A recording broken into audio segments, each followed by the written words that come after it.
Welcome to the Motivational Midwife. My name's Lynn Jones, and today we're going to be looking at communication.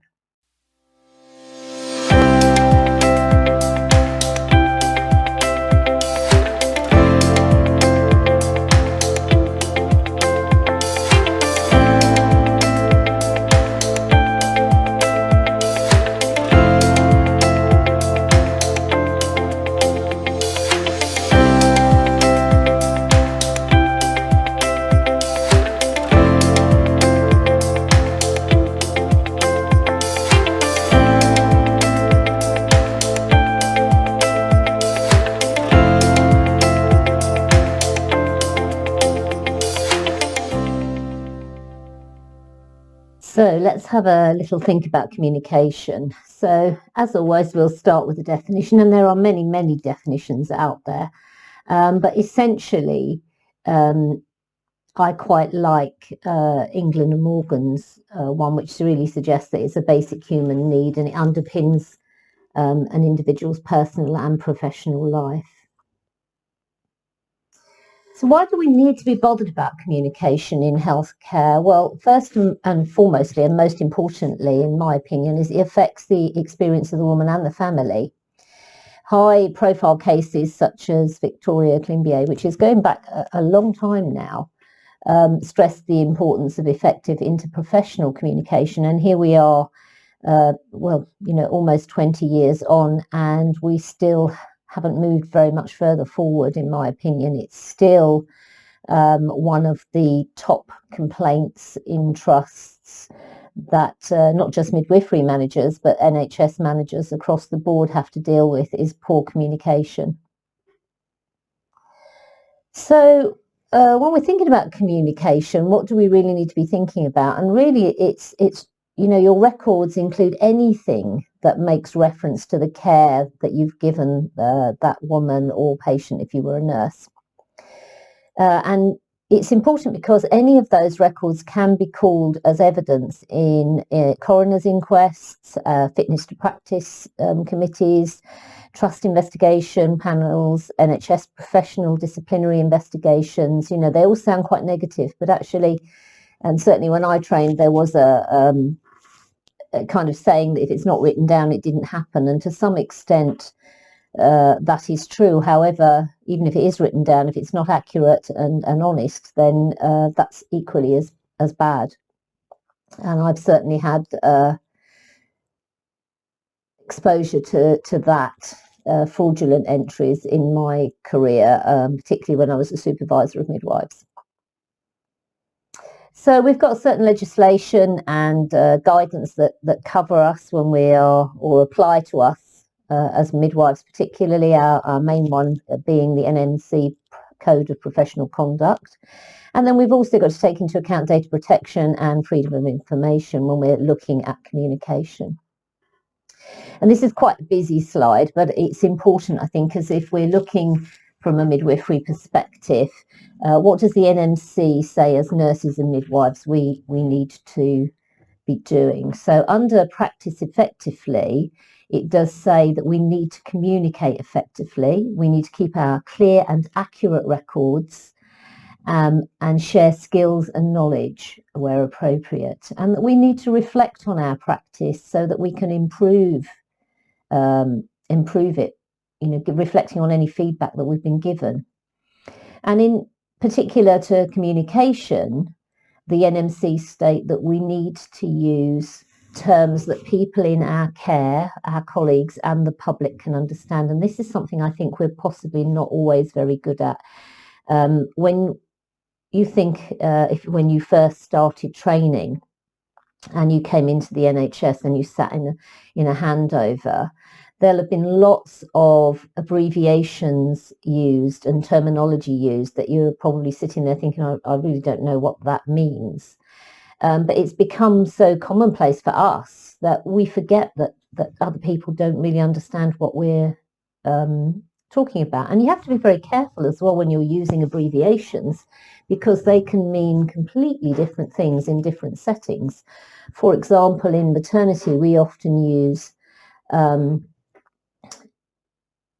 the abbreviation IUD to mean intrauterine death, but actually in a gynae setting, it would mean intrauterine device. It's a contraceptive device. So it can have very different meanings depending on the setting you're working in. So we need to really make sure that we are using, if we're using abbreviations, that the people we are using them with understand the context in which you are using that abbreviation.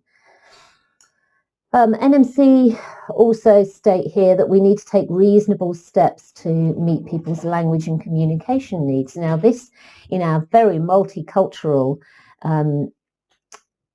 country now, certainly in the area that I practice as a midwife, is a huge problem, because we have huge ethnic diversity, lots of different languages spoken, and English is definitely not most of the population in the area I practice in their first language. And whilst most people's English is of a reasonable standard, you need to be sure that they actually understand what it is that you are trying to say to them. So we are very fortunate that we do have interpreting services. So sometimes they are face-to-face.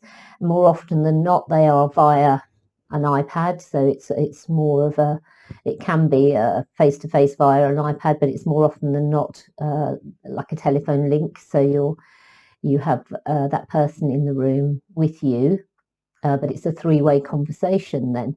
And equally, you have to remember that the people who are interpreting for you are not necessarily medically trained, so they don't necessarily know exactly what it is you're trying to explain. So you need to make sure that you are explaining it in a way that anyone can understand, so that can be put across to the person that you are using the interpreting services for.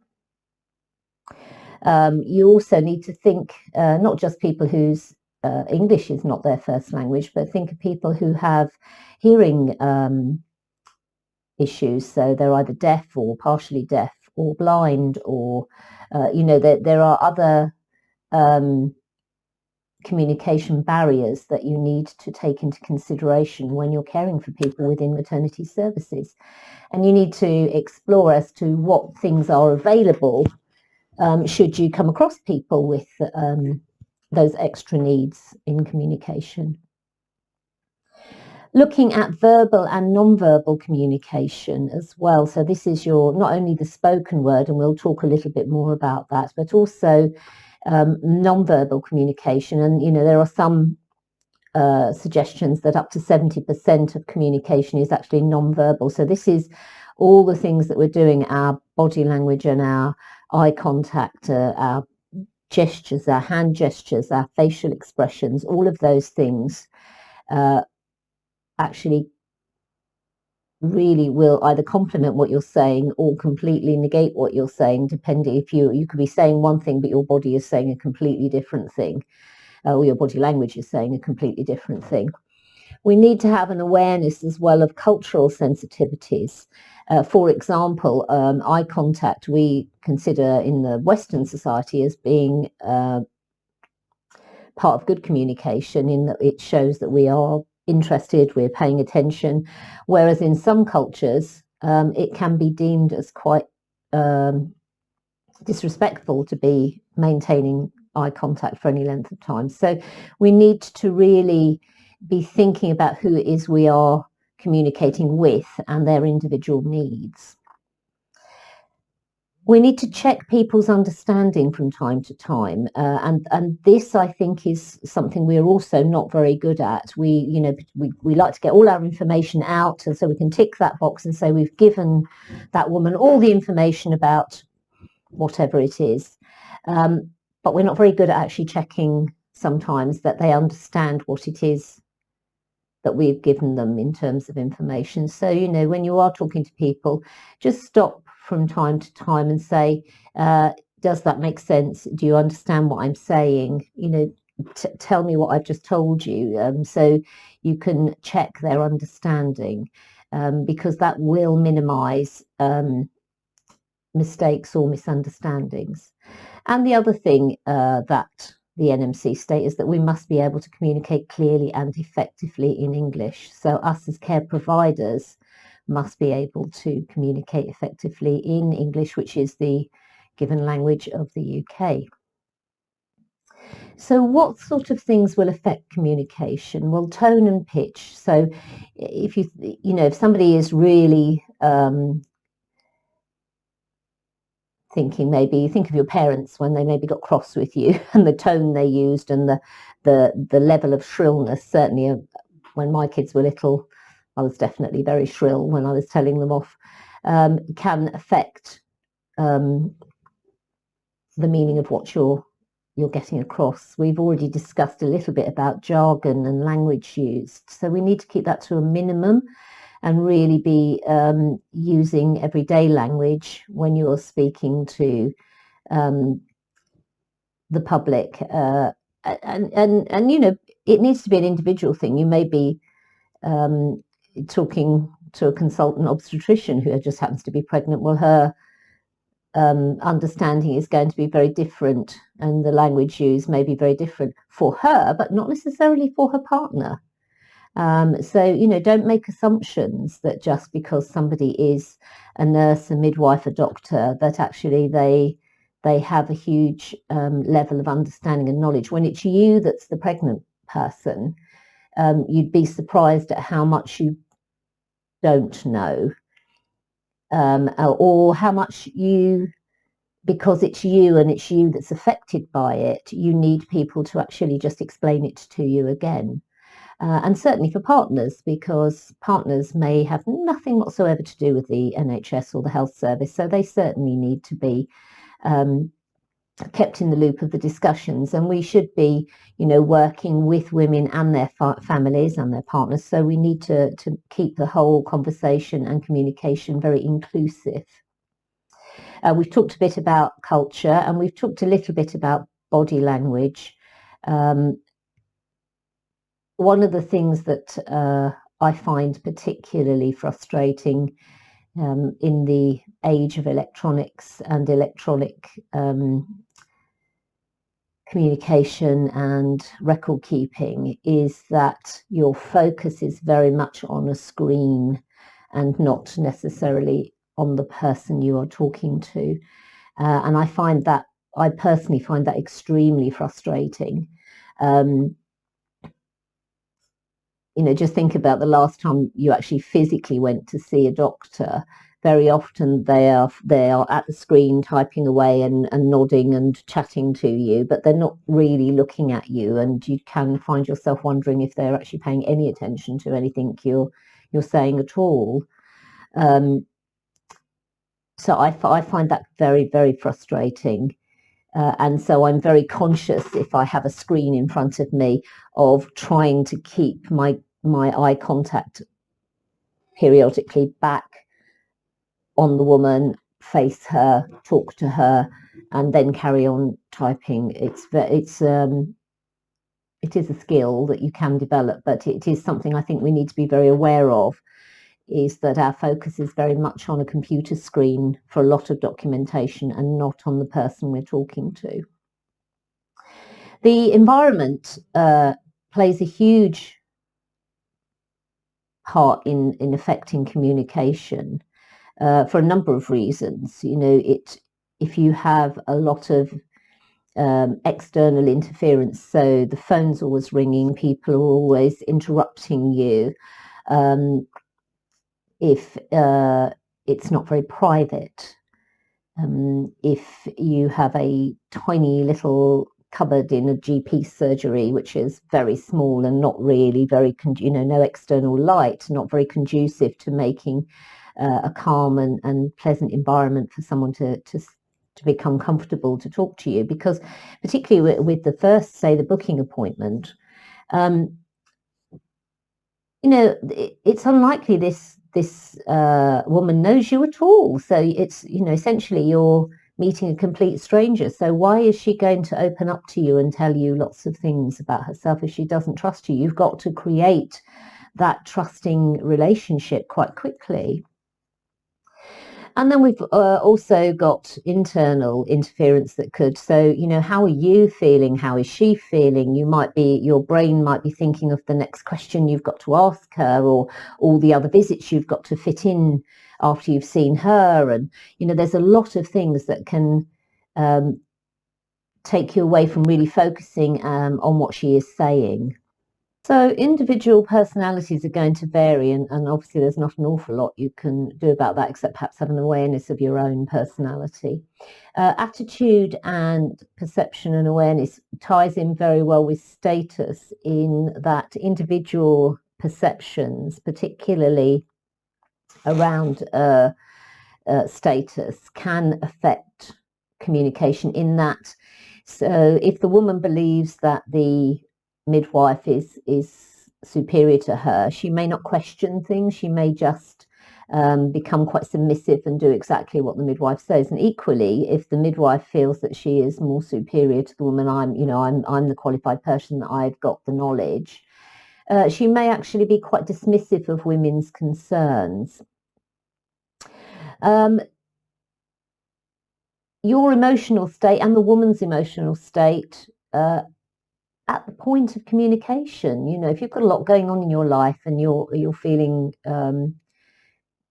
quite down or quite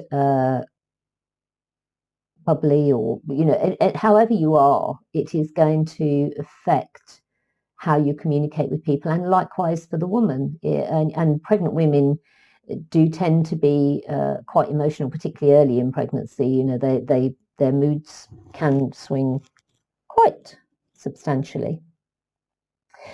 Genuineness in the communication as well. You know, if you haven't got any sort of sincerity and honesty in your communication when you are communicating with people, it can build a bit of an invisible barrier there.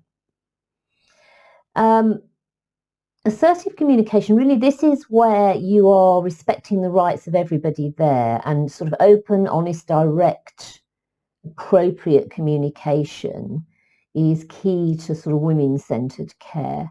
So assertive midwives, tend to be have quite a positive self-image, and so their communication tends to be quite positive regardless of the situation. And stereotyping, we're all really, however hard we try, we are all guilty, I think, of stereotyping people, and we need to be very mindful of that, because that prejudice can lead to discrimination. And actually, it may just be because we've got a lack of information, but it also may become a self-fulfilling prophecy, in that people will start behaving as you're expecting them to behave.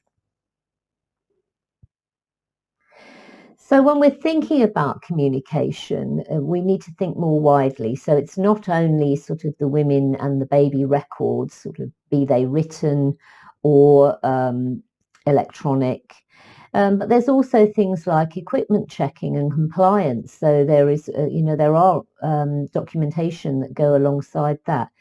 Drugs, when we're ordering drugs, and particularly when we're administering drugs, we need to be careful that we are complying and following good practice.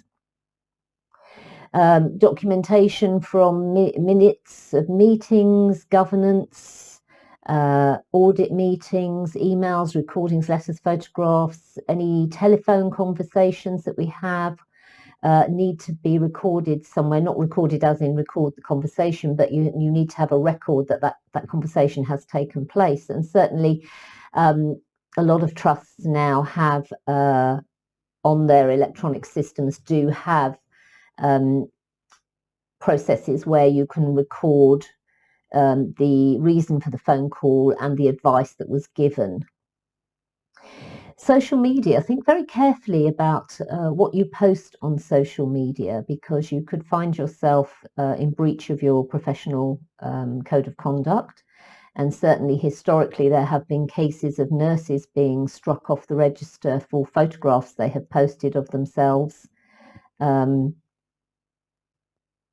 drinking and driving and smoking. I think, if memory serves, I believe not in their uniform, but unfortunately for us as professionals, you have a code of conduct that you must adhere to, and one of those is not to bring your profession into disrepute. And so really you're kind of on duty all the time, even in your downtime. So be very mindful of social media. I personally do not have in my profile anywhere that I'm a midwife on social media outlets for my personal social media outlets. And then think about portable sources as well. So laptops, USB sticks, how are you going to keep data secure on there? So you must be very mindful of those things. If you are transporting anything, they need to be encrypted USB sticks. That's just an aside, but it is something that you need to think of. So I'm sorry that the writing is quite small on this, but this was something I did sort of quite a few years ago. And to be fair, these themes are still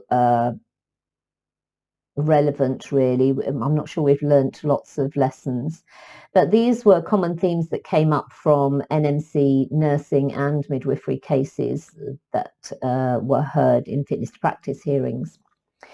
And so it's quite useful, I think, to have a look at those. So an absence of clarity. So it isn't enough to put, they've had a good day or they slept well, because you need to be quite clear and specific. And so for us looking after women in labour, be specific about what you're writing, or antenatal or postnatal women, be clear about the meaning of what you're writing. And so another common theme was failure to record action when there was a problem. So the person was suffering from increased pain, but then there is no record that anything was actually done about it. So be mindful, if you identify a problem, that you actually follow that up and write what you've done about it.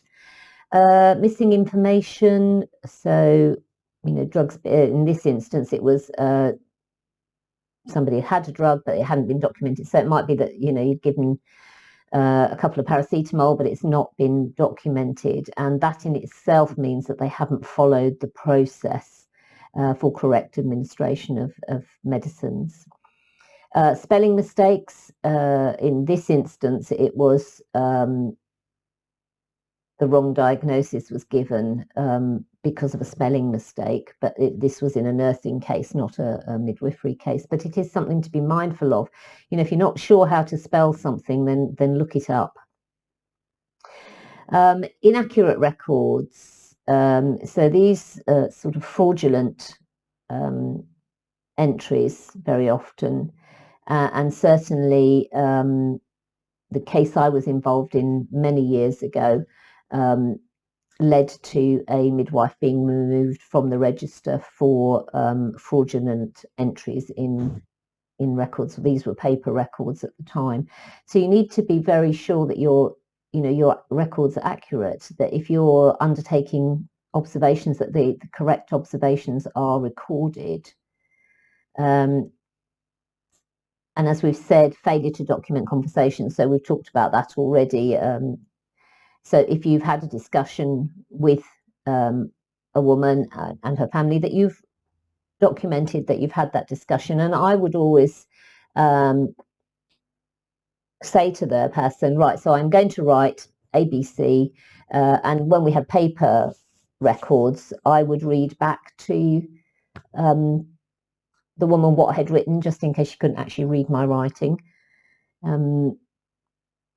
Failure to document care given, and again, these are omissions of care. If special needs, telephone conversations, failure to communicate between healthcare professionals. So, doctors have been round to see her, but they've actually failed to tell you what the plan is. There's a failure in communication there. Using a lot of jargon, we've already discussed that. and patient identification. So this was more of a case when you didn't have electronic name bands being printed out with the information already generated on it. It was when we used to handwrite name bands. And so it was, wrong information, wrong date of birth. However, having said that, if you're printing out name bands, you do have a duty to actually check with the person that it is their information that's on those name bands. I know I have been to check some medication with a lady who had two completely different name bands on, and English was not her first language. So, that to me is just a case that someone had taken the two that had printed out of the machine and just put them on the person without actually checking that they were hers. So I would always recommend that you show, because even people who's not got English as their first language can usually recognise their name and date of birth. And failure to transfer patient details onto continuation sheets, and certainly in areas where you're still using paper records, and there is an area within where I work where that is still the case. It's important that you transfer name and ID number, date and time, and your signature and print on every single continuation sheet, both sides, because if they have to be photocopied,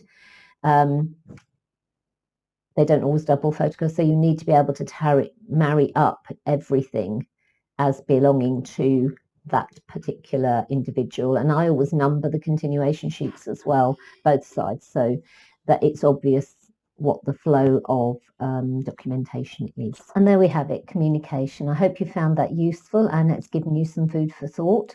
If you haven't subscribed to the channel already, please do so, and also look out for us on Facebook on The Motivational Midwife. I look forward to seeing you next time.